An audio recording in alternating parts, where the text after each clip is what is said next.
सुप्रभात प्यारे बच्चों।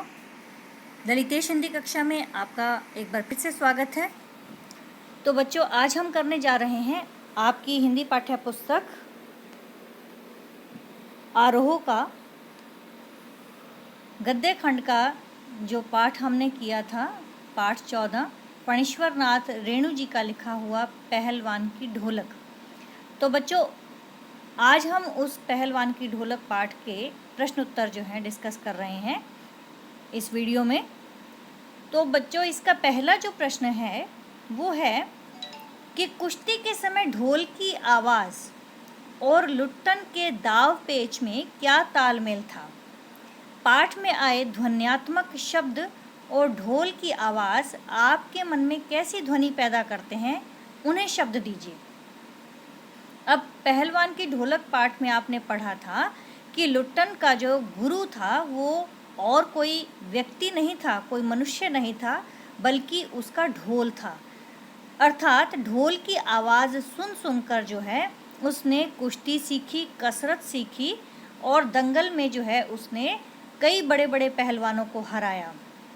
और लुट्टन को जो है उस ढोल की आवाज़ में क्या क्या शब्द सुनाई देते हैं और उनकी जो है ध्वनि किस प्रकार से उसको सुनाई देती है, तो उसको सुनकर हमारे मन में यानी कि आपके मन में कैसी ध्वनि पैदा करते हैं, उसे अपने शब्दों में लिखना है।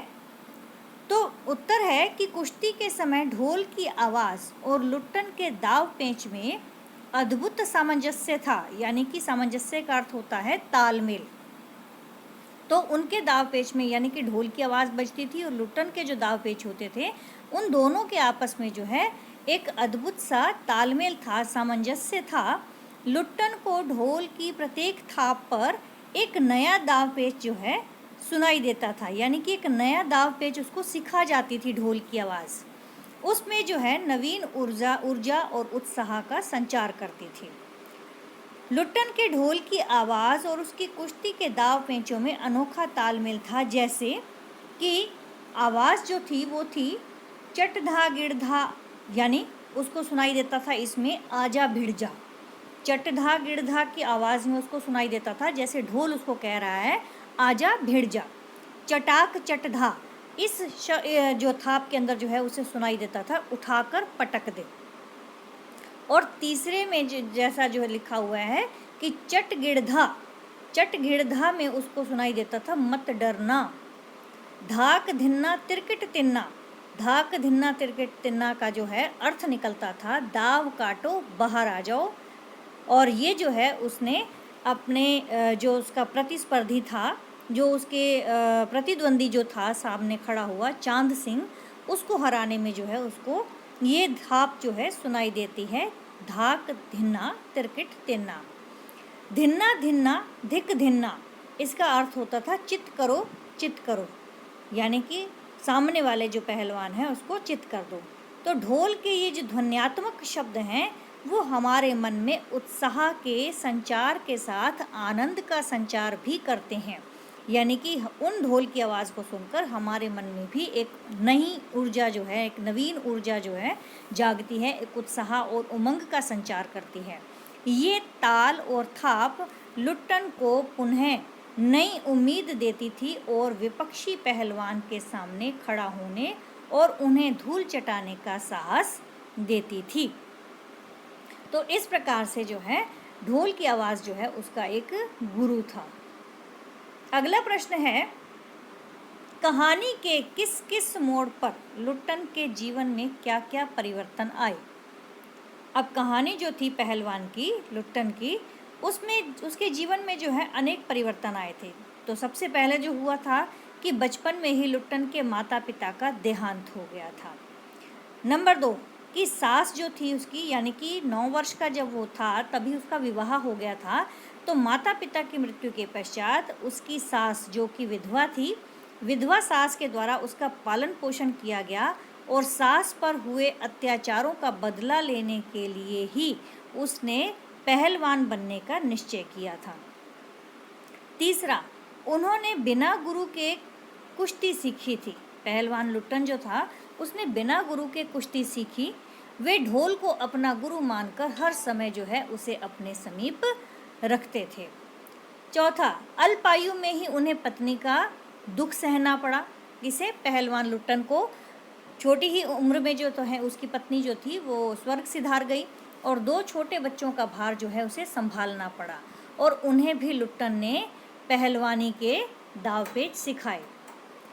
पांचवा, जीवन के 15 वर्ष राजा की छत्र छाया में सुखपूर्वक राजसी भोग करते हुए बिताए, परंतु राजा के निधन के बाद उनके पुत्र ने उन पर होने वाले खर्च को फिजूल खर्ची मानकर उन्हें राजसी सुविधाओं से वंचित कर दिया।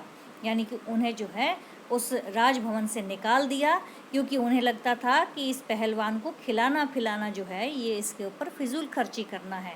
तो जब तक राजा जो थे वहाँ पर तो उनके रहते तो उसके बहुत ठाट बाट थे, लेकिन जैसे ही राजा स्वर्ग सिधारे उनके पुत्र जो है, राजा का जो पुत्र था वो उनके गद्दी पर आकर बैठा, तो उसके बाद जो है उसे लगा कि ये पहलवान के ऊपर जो खर्च करना ये फिजूल खर्ची करना है, इसलिए उसे सारी सुख सुविधाएं उससे छीन ली गई। छठा, गांव के बच्चों को पहलवानी सिखाई। जब वो वहाँ से निकला तो गांव आ गया और गांव में आकर उसने गांव के बच्चों को ही पहलवानी सिखानी शुरू कर दी। और फिर 7वें नंबर पे अपने बच्चों की मृत्यु के असहनीय दुख का सामना साहसपूर्वक किया। जब गांव भर में महामारी फैली तो उसकी चपेट में उसके दोनों पुत्र, पहलवान पुत्र जो हैं वो उसकी चपेट में आ गए और उनकी मृत्यु को भी उसने साहसपूर्वक सहन किया। और 8वें नंबर पे है कि महामारी के समय अपने ढोलक के द्वारा वह लोगों में उत्साह का संचार किया करता था, उन्हें मृत्यु के लिए लड़ने का उसने साहस दिया। क्योंकि उस समय में जब महामारी से लड़ने के लिए लोगों के अंदर जो है किसी भी प्रकार की ऊर्जा, कोई एनर्जी नहीं बचती थी, तो उस समय में वह पूरी रात संध्या से लेकर सुबह तक वो पूरी रात ढोल बजाता रहता था और ढोल बजा बजा कर लोगों में उत्साह का संचार किया करता था। तीसरा है कि लुट्टन पहलवान ने ऐसा क्यों कहा होगा कि मेरा जो गुरु है वो कोई पहलवान नहीं, यही ढोल है। लुट्टन पहलवान ने ऐसा क्यों कहा कि उसका जो गुरु है वो कोई पहलवान नहीं है बल्कि ढोल है। तो लुट्टन ने जो है कुश्ती के दाव पेच किसी गुरु से नहीं बल्कि ढोल की आवाज़ या थाप से सीखे थे। ढोल से निकली हुई ध्वनियाँ जो हैं वो उसे क्या सिखाती थी? उसे दाव पेच सिखाती हुई और आदेश देती हुई प्रतीत होती थी। जब ढोल पर थाप पड़ती थी तो पहलवान की नसें जो हैं उत्तेजित हो जाती थीं और उसका मन सामने वाले को पछाड़ने के लिए मचलने लगता था। इसीलिए लुट्टन पहलवान ने ऐसा कहा होगा कि मेरा गुरु कोई पहलवान नहीं, यही ढोल है। तो यहाँ पर जो है लुट्टन पहलवान को जो है अपने ढोल की आवाज़ जो है वो ऐसा लगता था, प्रतीत होता था कि जो उसे आगे बढ़ने के लिए और कुश्ती करने के लिए और लड़ने के लिए जो है क्या कर रही है, प्रेरित कर रही है। और इसीलिए उसने ढोल को अपना गुरु माना, को किसी और व्यक्ति को उसने अपना गुरु नहीं बनाया। गांव में महामारी फैलने और अपने बेटों के देहांत के बावजूद लुट्टन पहलवान ढोल क्यों बजाता रहा? ये चौथा प्रश्न है आपका कि गांव में महामारी फैली और अपने जो उसके बेटे जो थे उसकी मृत्यु के बावजूद भी लुट्टन पहलवान रुका नहीं, बल्कि हर दिन की तरह वैसे ही संध्या से लेकर सुबह तक वो ढोल बजाता रहा। क्यों? तो गांव में महामारी और सूखे के कारण जो है बहुत ही निराशाजनक माहौल था और मृत्यु का सन्नाटा जो है चारों तरफ छाया हुआ था। इसी प्रकार का सन्नाटा पहलवान के मन में अपने बेटों के मृत्यु के कारण भी छाया हुआ था। ऐसे दुख के समय में पहलवान की जो ढोलक है वो निराश गांव वालों के मन में जीने की उमंग जगाती थी और ढोलक जो है जैसे ऐसा लगता था जैसे कि उन्हें इस महामारी से लड़ने की और कभी न हारने की प्रेरणा देती थी। इसलिए शायद गांव में महामारी फैलने और अपने बेटों का देहांत होने के बावजूद लुट्टन पहलवान महामारी को चुनौती देने और अपने बेटों की असामयिक मृत्यु का दुख कम करने और गांव वालों को महामारी से लड़ने की प्रेरणा देने के लिए ढोल बजाता रहा।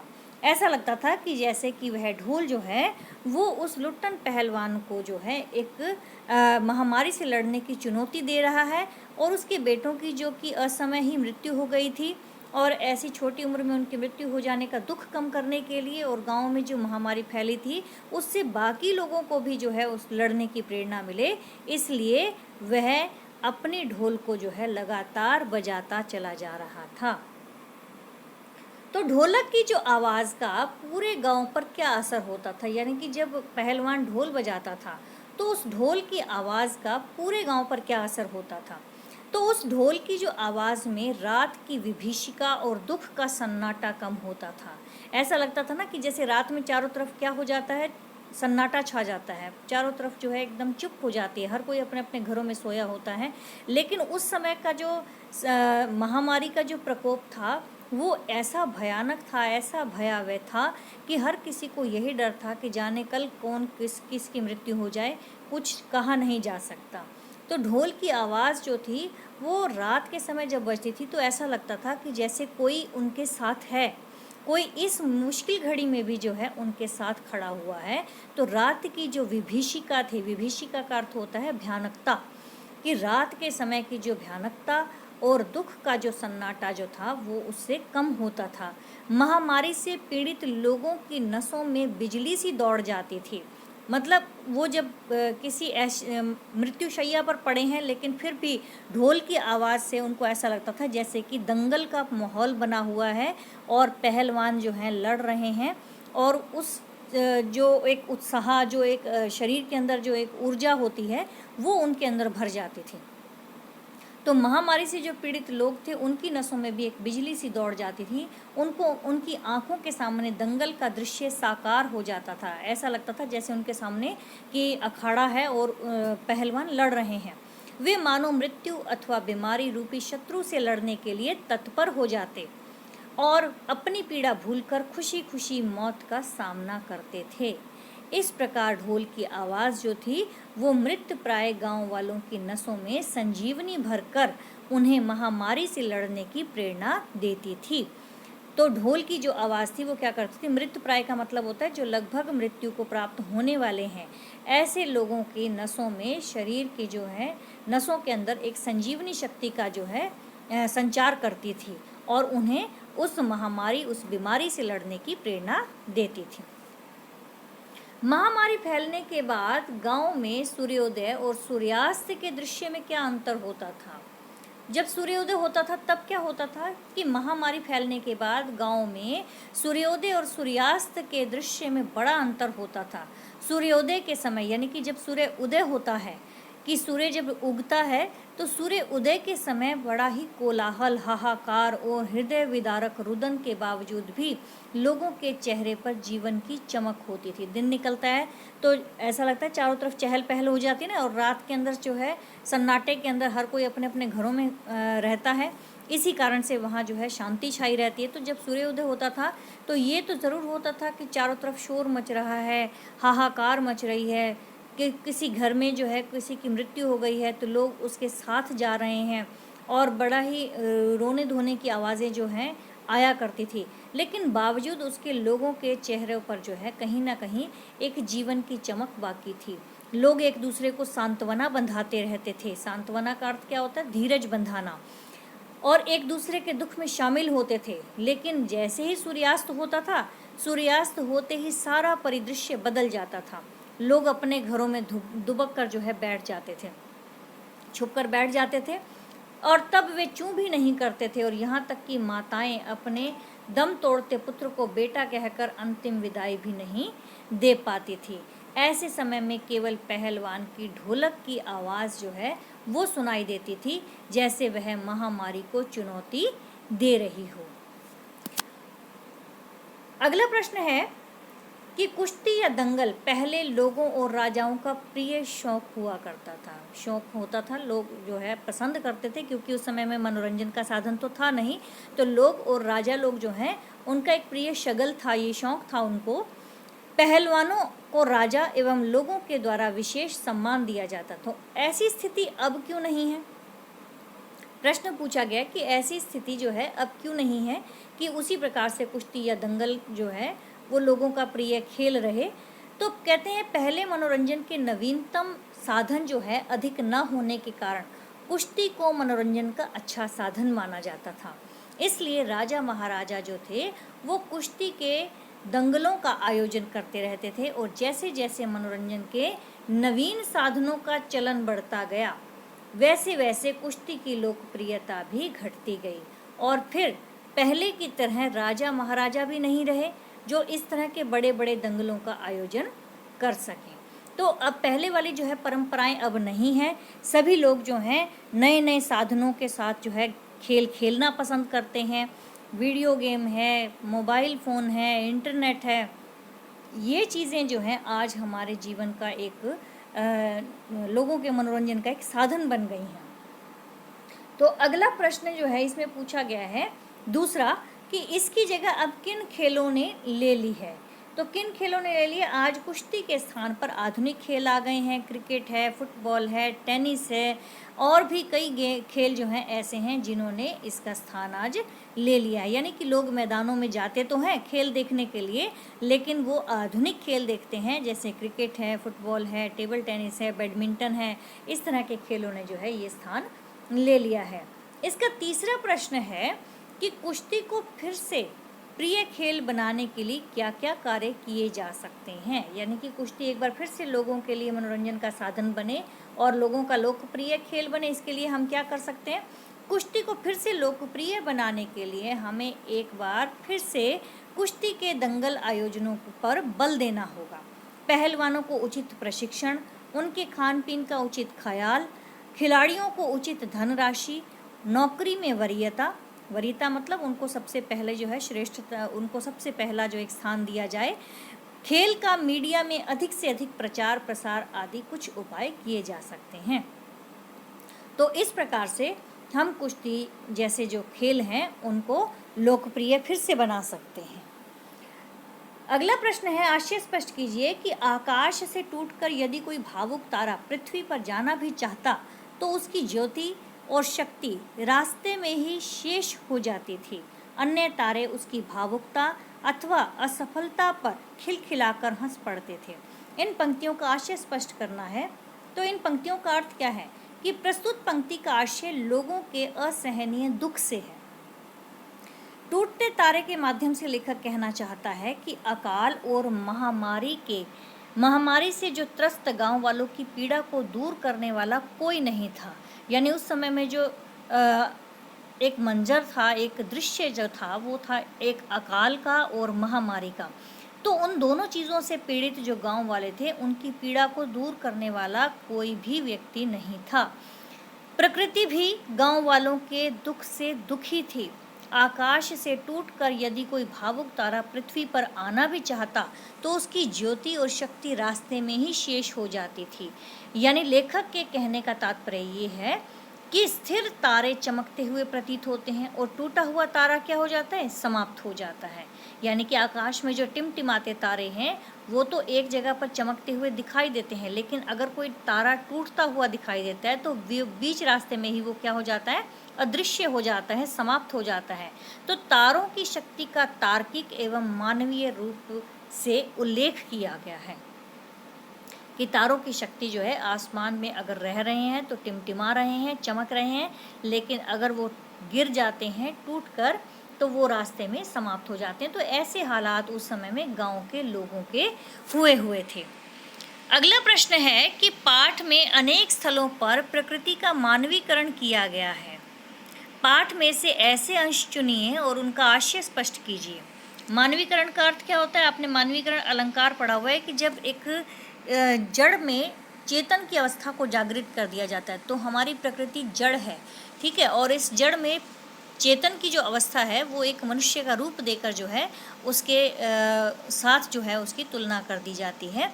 तो ऐसे यहाँ पर जो है कहाँ कि जैसे पंक्ति है, अंधेरी रात चुपचाप आंसू बहा रही थी। अब आपको भी पता है कि रात जो है वो प्राकृतिक रूप से होती है, दिन है या रात है ये प्राकृतिक रूप से होते हैं। सूर्य चंद्रमा ये भी प्रकृति से जुड़े हैं। जो तारे हैं या जो भी प्राकृतिक चीज़ें हैं, इन सब चीज़ों में जो है ये चीज़ें कभी ऐसा करती नहीं है, लेकिन यहाँ पर पंक्ति दी गई है कि अंधेरी रात चुपचाप आंसू बहा रही थी। अब यहाँ पर रात का मानवीकरण किया गया है, यानी कि उसको एक रूप दे दिया गया मानव का, तो उसके अंदर जो है एक चेतन अवस्था जागृत कर दी गई कि यहाँ पर रात का जो मानवीकरण किया गया है उसमें गांव में हैजा और मलेरिया फैला हुआ था। महामारी की चपेट में आकर लोग मर रहे थे। चारों ओर मौत का सन्नाटा छाया था। ऐसे में ओस की बूंदें आंसू बहाती सी प्रतीत हो रही थी।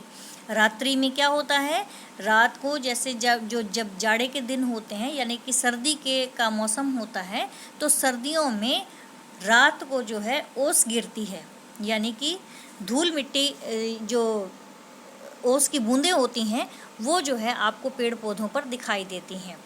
ओस कोहरा जिसे कहते हैं आप, धुंध कहते हैं।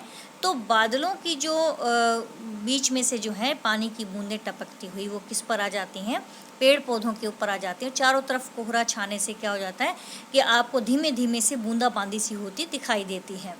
तो यहाँ पर जो है रात्रि के समय जो ओस की बूंदें बह रही थी, तो उनको जो है लेखक ने एक मानवीकरण करके ऐसा दिखाया कि ओस की बूंदें जो हैं आंसू बहा रही हैं। किसकी वजह से?